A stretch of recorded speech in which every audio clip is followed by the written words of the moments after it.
वो अनापरस्त था, उसकी बातों में इकरार भी था। वो अनापरस्त था, उसकी बातों में इकरार भी था।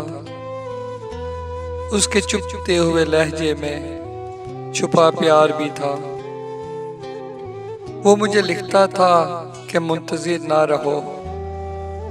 वो मुझे लिखता था कि मुंतजिर ना रहो, लेकिन उसकी तहरीर में सदियों का इंतजार भी था। वो कहता था ना रूठो कि मनाना नहीं आता। वो कहता था ना रूठो कि मनाना नहीं आता। मेरी नाराजगी पर लेकिन वो बेकरार भी था। मैं शायद फिर ना लिखता उसको अपनी खबर। मैं शायद फिर ना लिखता उसको अपनी खबर। मोहब्बत का भरम रखना था, कुछ दिल बेकरार भी था।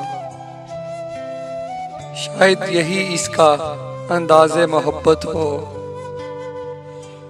वो मेरा हमदर्द था, सितम गुजार भी था।